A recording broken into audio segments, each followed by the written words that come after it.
Good morning.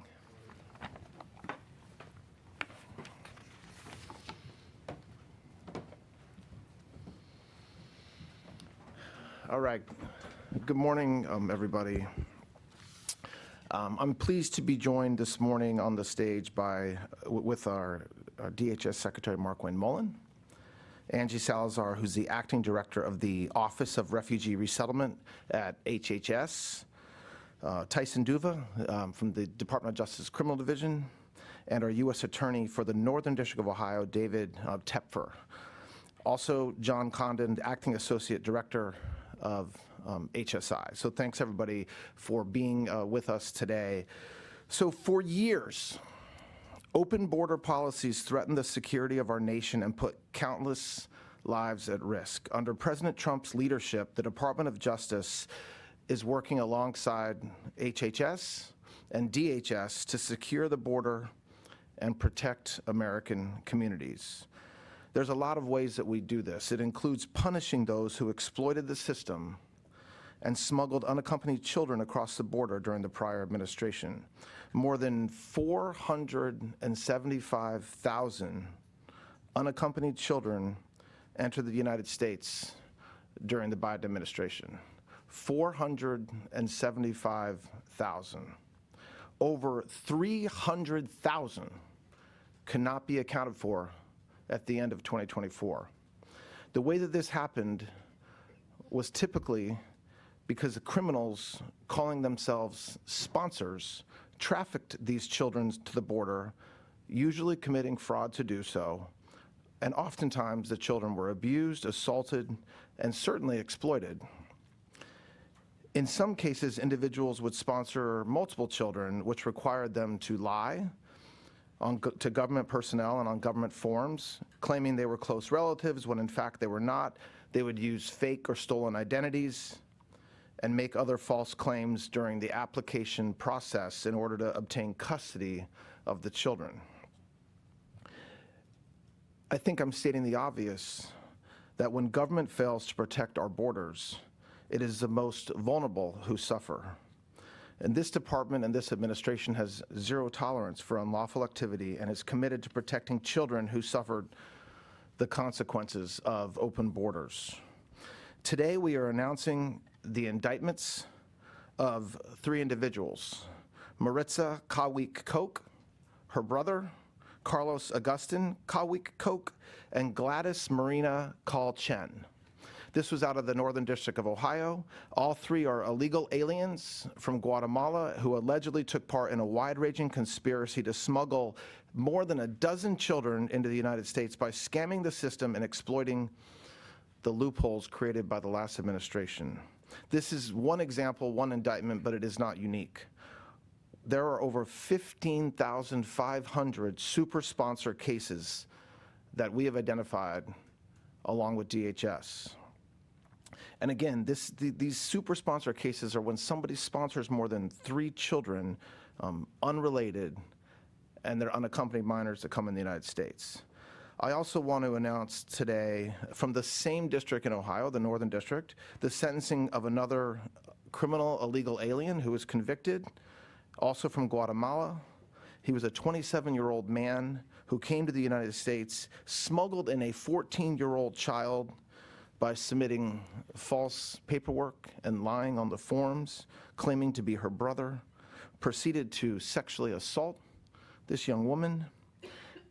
And these 2 cases, while only 2, help explain how what was going on is really the stuff of nightmares. Now, these charges brought by the Department of Justice show the important partnership between HHS and DHS and with the Department of Justice. All of us are going after those who illegally brought children to this country.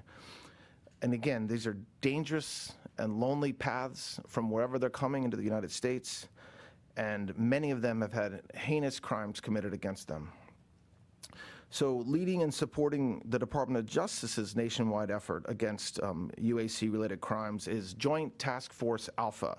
The task force is a highly successful partnership between the Department of Justice and the Department of Homeland Security, And obviously, we use investigative support from the FBI and other agencies, including HHS and their Office of Inspector General.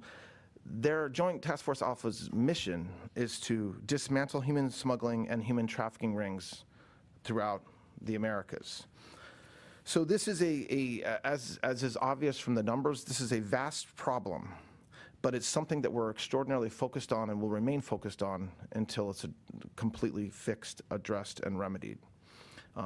Some other things that the Department of Justice is doing to combat human trafficking. We have directed every U.S. Attorney's Office that they must pursue all viable charges related to UAC sponsor fraud, all available immigration violations, and any other crimes involving unaccompanied minors, such as labor or sex trafficking, aggravated identity theft, or alien smuggling. Every U.S. Attorney's Office in this country has a designated UAC coordinator, which helps streamline communication with law enforcement agencies and facilitate the prosecution of defendants involved in trafficking UACs. The criminal division is led by Tyson Duva, who's with me on stage. The criminal division works closely with U.S. Attorney's offices and Joint Task Force Alpha to make sure that all the resources are brought to bear on the most egregious and important cases in this space. We will not accept half measures when it comes to securing the border, protecting American lives, and saving children from exploitation. In this administration, as President Trump says almost every day, because it's true, the border will be secure, innocent children will be protected, and sponsors should be properly vetted, and those who seek to commit crimes by way of our borders will face justice. So again, I thank everybody for being here this morning. I would like to ask Secretary Mullin to come and say a few words now. Thank you.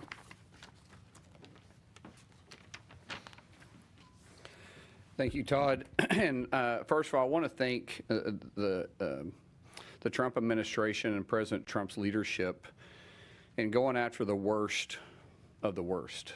You know, I tell people that I haven't quit smiling since I've been Secretary of the Department of Homeland Security, but I have to take that back, because when we start digging into these cases and you start hearing the absolute horrific things that took place underneath the Biden administration, under true neglect at best and criminal at worst, to allow 450,000 kids to go missing throughout this country.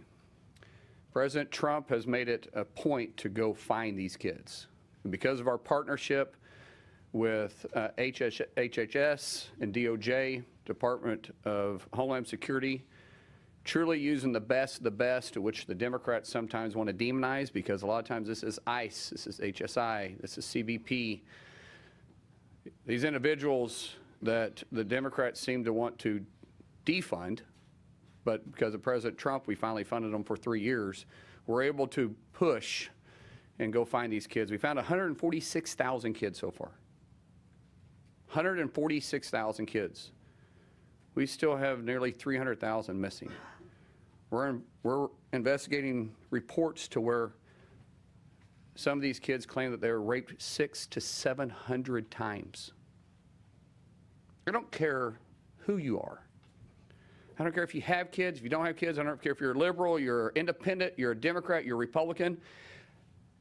If you can't stand for law enforcement to go find these kids, who are you?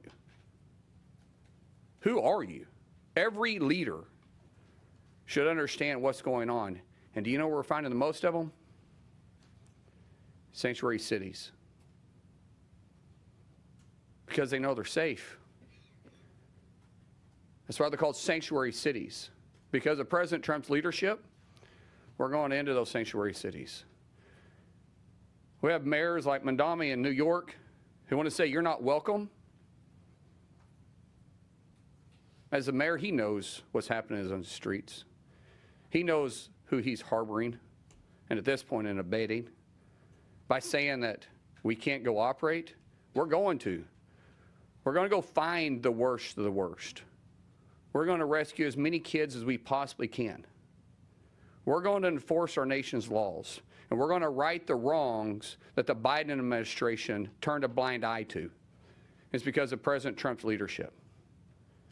It's horrific to what's happening right in our own country because of 4 years of a blind eye that allowed unvetted sponsors to come pick up 450,000 kids on our borders, knowing their reports, while the Biden administration was in office, their own reports was reporting that over a third of the females, regardless of age, was sexually assaulted before they made it to their border.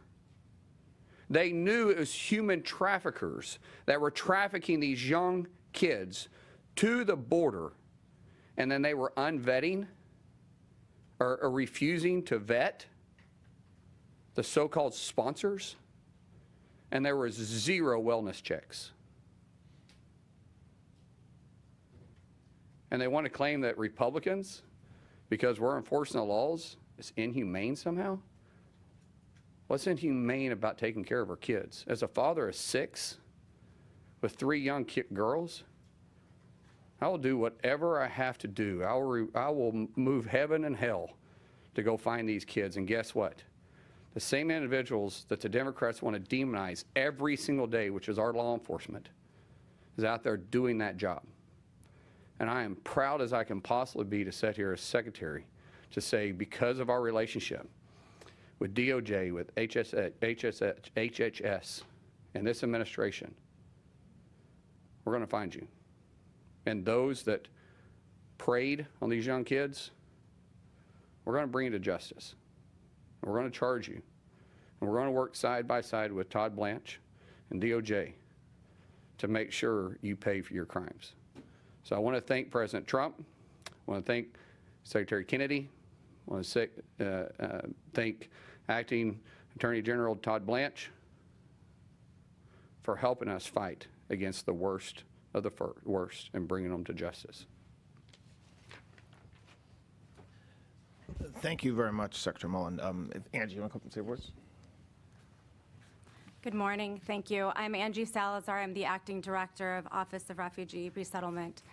Today's announcement confirms what we already knew, that during the Biden era, human smuggling networks exploited the immigration system and open border policies to profit and further their criminal enterprise at the expense of vulnerable children. You've heard the scale of the problem, over 450,000. I just want to emphasize, those children were all referred to ORR. That is an average of more than 300 children per day for 4 years. By law, ORR is responsible for the care and placement of unaccompanied children. In principle, that responsibility should mirror the standards of the American foster care system, which demands rigorous background checks, vetting of caregivers, financial stability verification, and home visits before a child is turned over. Instead, these children were released to adults who were rarely seen in person.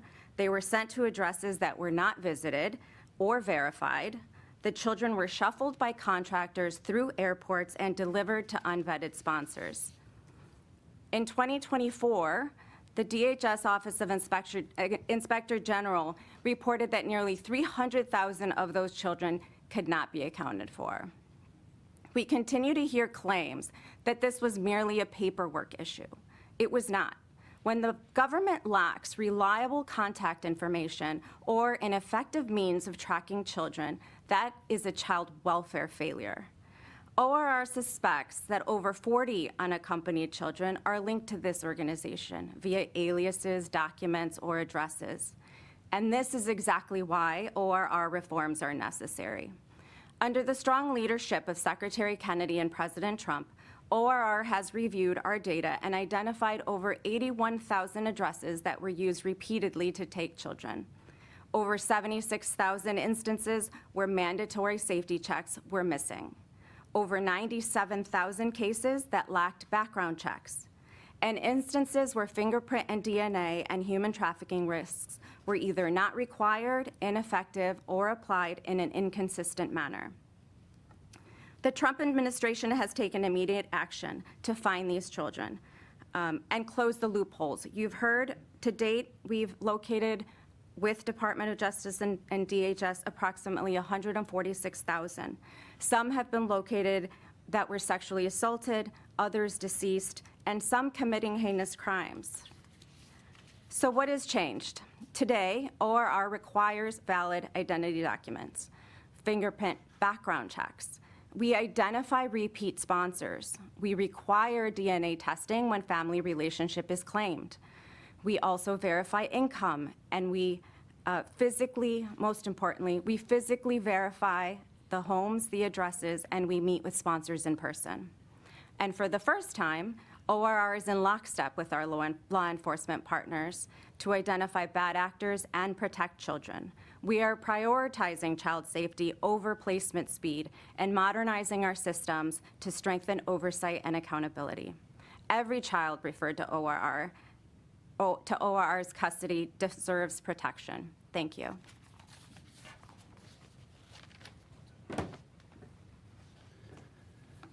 Thank you, Acting Attorney General Blanche and Secretary Mullin and Acting Director Salazar. I'm Tyson Duva, Assistant Attorney General, and I run the Criminal Division. The Criminal Division is at the forefront of some of the department's most important initiatives, including going after people who abuse and exploit our most vulnerable, our children who arrive at our borders alone. In the Northern District of Ohio, which is under the leadership of United States Attorney David Tepfer, our offices are partnering together to announce the charges that Acting Attorney General Blanche described against 3 Guatemalan nationals and the sentencing of the 4th, all living in this country illegally and all tied to smuggling of unaccompanied alien children into the United States. And I'm going to talk about those cases a little more specifically. Maritza Koek was arrested in Ohio for leading an alien smuggling network and submitting multiple fraudulent sponsorship applications for unaccompanied alien children. Maritza's brother, Carlos Koek, was also indicted for his role in that conspiracy for smuggling, including for one of the children that Maritza helped smuggle into the United States. Another, Gladys Marina Colchen, who was herself fraudulently sponsored and smuggled into the country as an unaccompanied child, now as an adult is charged with doing the same thing. We also secured a prison sentence yesterday for Juan TLG, who lied to obtain custody of a 14-year-old girl and then sexually assaulted her. He will serve a total of 10 years in prison based on his state and federal convictions. These cases tell a story. First, about the crimes that people commit to come to the United States illegally, the dangers and risks associated with that often long journey, including tragic consequences of vulnerable children being subjected to smugglers who exploit them, often sexually and physically. And second, how criminals use a child protection program to commit fraud. In the Maritza Koek case, between December 2020 and October 2023, Maritza submitted sponsorship applications using others' identities, falsely claiming them to be children of close relatives to obtain custody of them. She used other people's birth certificates, Guatemalan consular ID cards to deceive ORR, even submitting photographs of herself holding someone else's ID. Several of those applications were successful, causing the ORR to release children to her care. This was a business. Payments were deposited into her and her co-conspirators' bank accounts. 2 weeks ago, agents searched Maritza's residence in Cleveland, Ohio, and found Maritza and 8 other adults and 4 minor children living there. Nearly all the adults were illegal aliens. 4 had themselves been unaccompanied children. This case highlights the fraud and abuse perpetrated by illegal aliens and exposes how this government program was manipulated to bring children to the United States and deliver them to unvetted people. Juan TLG is a separate case. He was sentenced yesterday, and those convictions stem from alien smuggling, making false statements, and aggravated identity theft. In September 2023, Xi arranged for a coyote to have a Guatemalan family's 14-year-old girl illegally enter the United States. He submitted a sponsorship application and lied that the girl was his sister. He was entrusted with her care and sexually assaulted her multiple times. Xi told her The sex was repayment for bringing her to the United States, 14 years old. For Z's state and federal convictions, he will spend the next 10 years in prison. Since day one of this administration, Joint Task Force Alpha, led by the Criminal Division's Human Rights and Special Prosecutions section, has stepped up to the challenge and quickly assembled a team of prosecutors to work with ORR and HSI and other investigative partners in this area.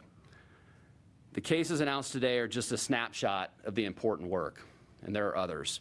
In Louisiana, we convicted an illegal alien from Guatemala who submitted a fraudulent sponsorship application, falsely claiming the child was his brother.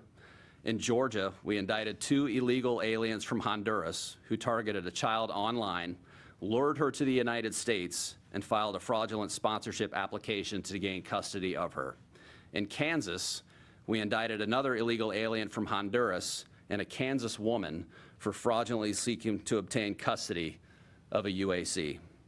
The charges and sentence announced today are the work of law enforcement cooperation, HHS, OIG, HSI, FBI, and our partners at HHS ORR.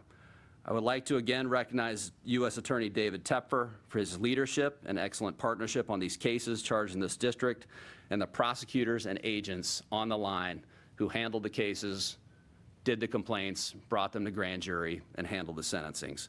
There is much to be done, and under the leadership of Acting Attorney General Blanche and Secretary Mullin, we will do the work. Thank you. Thanks, Tyson. Okay, so we'll take a couple questions on what we're here for today.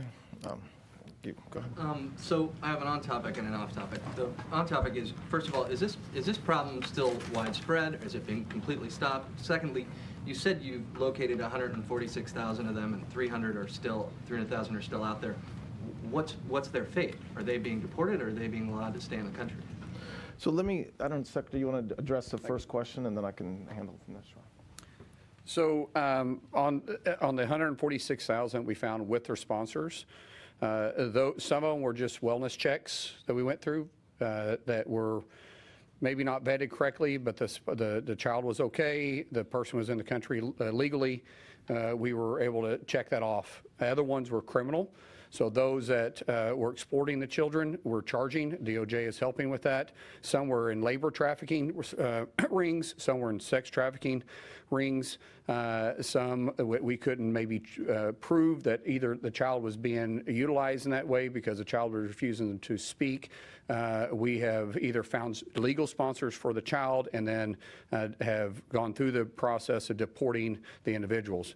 The vast majority of the 146, though, were obtained illegally, the vast majority. And so charges are still moving forward with those. We can't, I'm not able to release the exact number of the individuals that were the children that were being exported and trafficked.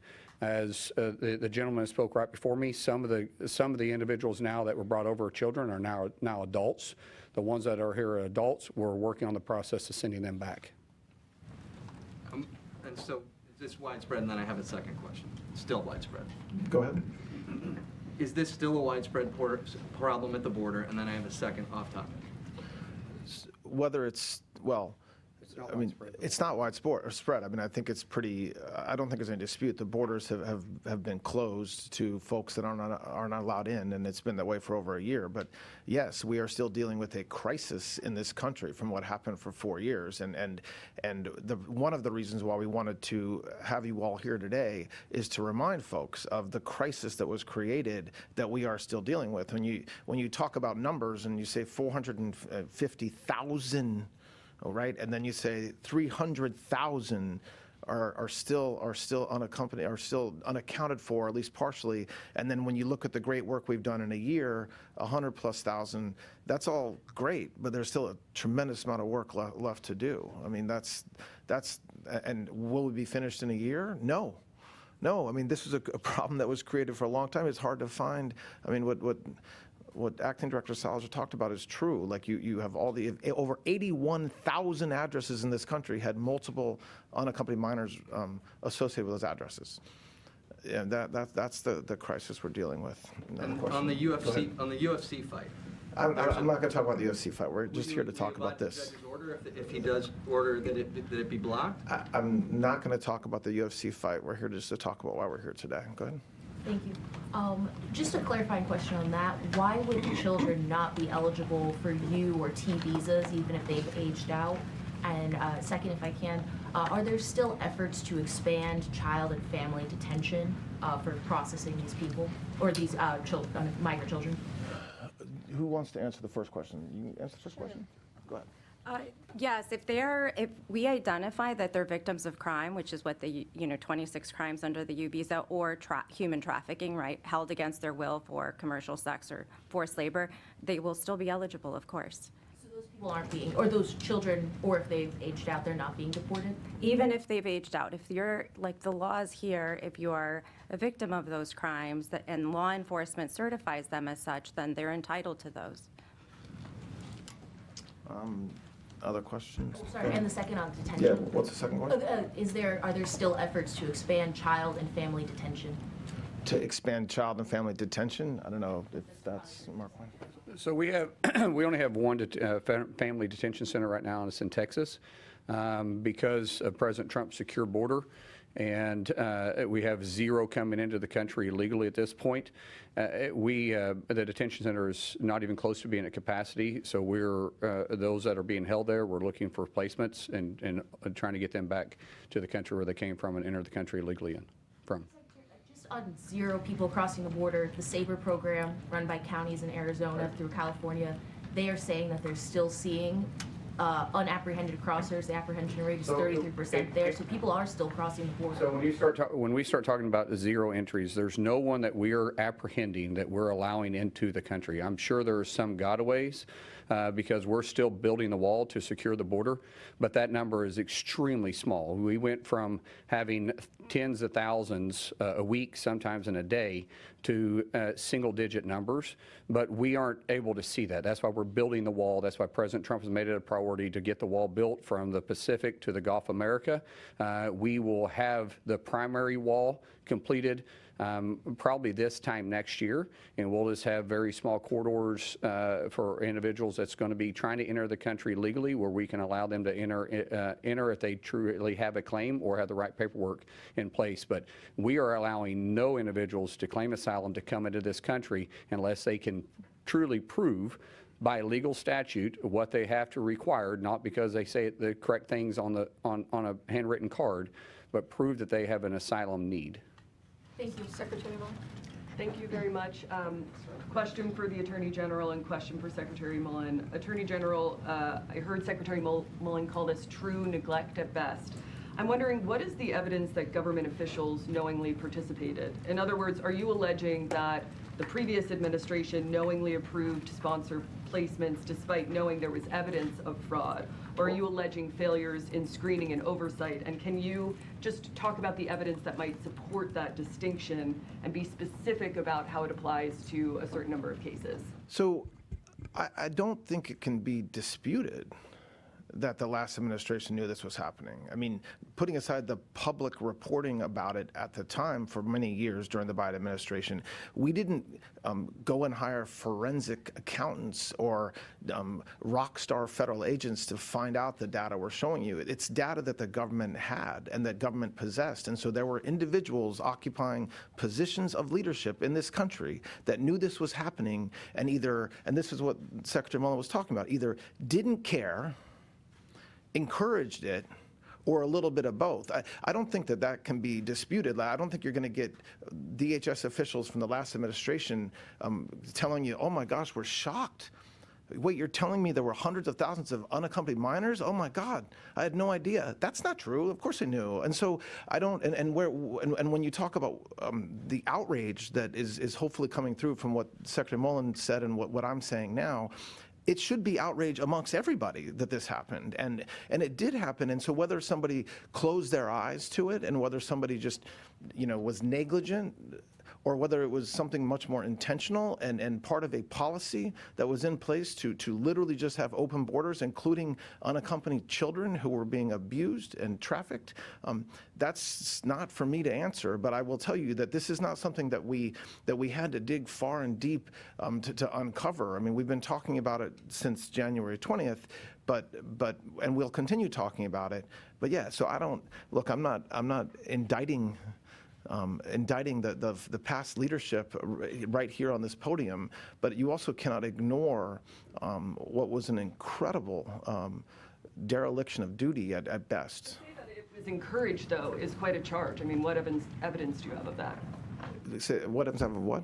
To say that it was encouraged, this behavior, is quite a charge. Well, you can insert whatever word you want. I said encourage. If you know there's a problem and you're in a position of leadership to stop it and you don't stop it, what word should I use? I mean, I use the word encouraged. If it isn't as if this was a single-day problem. You have a situation that happened over a number of years.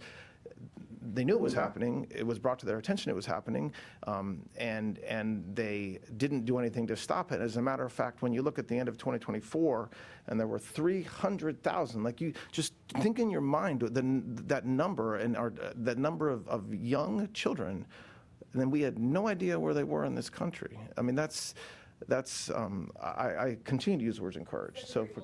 An opportunity to respond to that and answer that. I also want to ask you specifically about some of the sanctuary cities as well as where these kids are coming from, if you can be more specific about some of the problem cases. I also do have an off-topic question, but go ahead. So I don't think I need to explain what I said any more than what I said. It's negligent at best and criminal at worst. When you're not taking care of the kids that you're entrusted to take care of, negligence can turn into criminal. Now, that doesn't mean we're going to go after the individuals, but you can't, as Acting Attorney General said, you can't just simply turn a blind eye to it and say it wasn't happening. You can't even deny that. Everybody in this room knows it was happening. It was being reported at the time it was happening.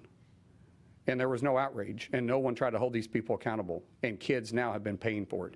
They've been getting raped over and over and over again because this previous administration chose not to enforce our nation's laws and protect the most vulnerable. That is shameful. Lastly, I want to ask about immigration policies that are already shaping the World Cup. At least one referee from Somalia and one Iraqi team staff member were denied entry at U.S. airports in recent days, and dozens of fans have been denied. What did you call it? Did you call it politics? No. What did you say? I forget how you started that question. Policies. Yeah, policies are we're not going to allow people that have criminal or maybe perceived to have criminal ties to come into this country. I don't care what your situation is. I'm not going to get into why we denied this individual, but there's a reason why this person was denied. Now, the left media wants to go out there and report and say this guy's a victim of because we're, anti-Somalia. No, we're not. We work closely with FIFA and the administration on a regular basis. We talk to FIFA and their directors constantly. Anybody that was denied, we made the case for and showed them why they were denied. Now, to get into the specifics of it, I'm not getting into the specifics of it. But Iran chose that was a difficult path. If there was any country we wasn't going to allow in here, Iran would probably be the reason why we wouldn't allow them in here. But we did, and we worked closely with the individuals with restrictions. And so there was multiple, more than just these two, there was multiple individuals throughout. We have the World Cup here. We got a lot of countries that doesn't exactly have access to the United States, and we did a phenomenal job on getting as many people cleared as we could, but some people just can't clear. And that's just the way it works with getting a visa to come into this great country. Yes. Thank you. How does the partnership with law enforcement that you've described change your ability to find and protect these children? And then secondly, how many of these children have you been able to reunite with their families in foreign countries? Well, first of all, let's talk about the 287G program, which is the greatest partnership we can have. It's shameful that we have governors like in Virginia and governors in New York and governors in California and other sanctuary states that are refusing to allow their own law enforcement to join into the 287G program, where we simply go after the worst of the worst. And we say to local law enforcement and to state enforcement that if you will help us, You don't have to enforce, just if you run across these individuals, keep them. We'll pay you for your time. We'll even give you some of the equipment, and we'll pay for some of the equipment. Just hold them, and we'll come pick them up.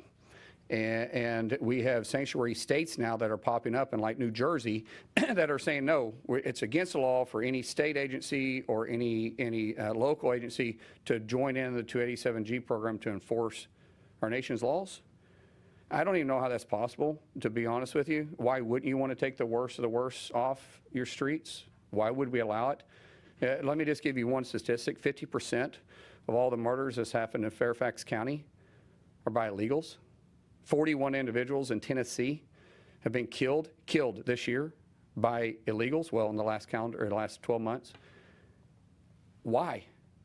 Why would any politician say that we wouldn't want to get those individuals off our streets? Why wouldn't they want to partner with DHS and the 287G program to help rid this type of activity out of our country and out of your communities? And I can't make sense of stupidity sometimes.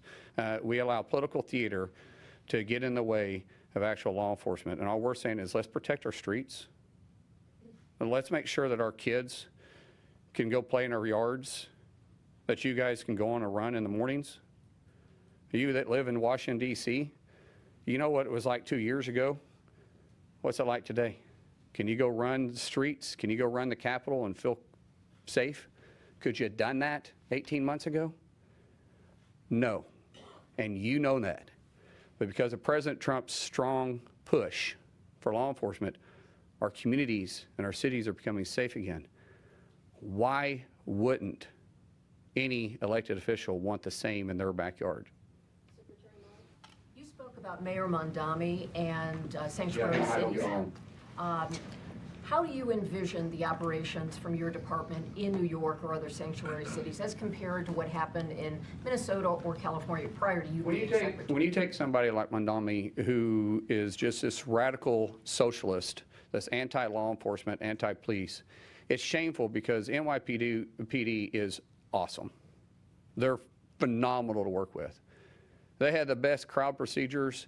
They have the best law enforcement agency. I'd put them up against just about any city around the country. And they have a pride about them of doing so.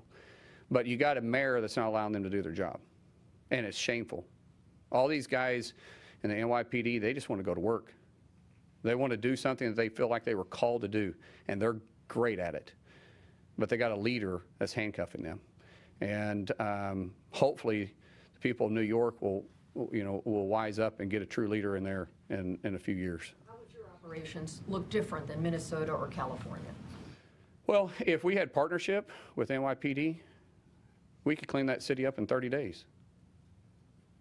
I mean that sincerely. We could clean that up with President Trump's leadership and us flexing with the ability we have. We've seen it happen in Memphis. We've seen it happen in New Orleans.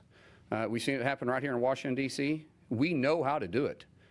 We just got to have, politics set aside and let law and order be the mainstream of why we decide we're going to do what we're going to do. Secretary, I have one on topic and then one off topic. You said you and the mayor don't get along, and you're expressing concern about some of the governors and sanctuary states that you call them. What are you willing to do to bridge that gap? I'll work with anybody that's wanting to work with us. When I got sworn into office, I said, I don't care if you got a blue state, blue city, red city. I don't care what it is. I'll work as hard to protect my backyard as I will to protect yours. I don't see color when we start talking about law enforcement. What I see is criminals, and we're going after them. We've reached out multiple times through this whole FIFA, and we can't even get past the first person at the desk. So I'd sit down and talk to him anytime. I don't really think we're going to get anywhere. I think President Trump tried that. And you see the way he treated President Trump. I mean, President Trump literally brought him into the Oval Office, let him stand beside him, tried to actually give the olive branch and say, listen, we can set our political difference together, but President Trump loves New York City. He loves the Knicks, too, obviously. And the fact that the way the mayor treated him once he left the Oval Office will tell you what type of man he is. One last How many of these, how Mr. many of Attorney these General. 81,000 that you've got identified there, how many of those have criminal cases that you're trying to pursue? I'll let our acting Attorney General answer that. What was the question about how many are? 81,000 addresses, how many do you know have committed crimes? The people there have committed crimes? I don't have the numbers in front of me, but just, it's not as, the point of that number isn't that there are 81,000 criminals. It's just a sheer number. So some of them, it might make sense why there's 3 unaccompanied minors that are not related in one house, maybe, depending on the circumstance. So it's not that every single one is a crime, but when you heard what the work that is being done, it's as simple as a site visit or as simple as a forms check to make sure that everything's in order. So for some of those 81,000, yes, I'm sure it's fine. For some of them, there are horrible crimes being committed. And so we announced a couple charges today. Tyson talked about ongoing cases that I think, that we're working on. It is a big priority in every U.S. Attorney's office. And so I think that I expect you'll continue to see the results of that. All right, thanks a lot, everybody. I appreciate it. Thank you. Thank you.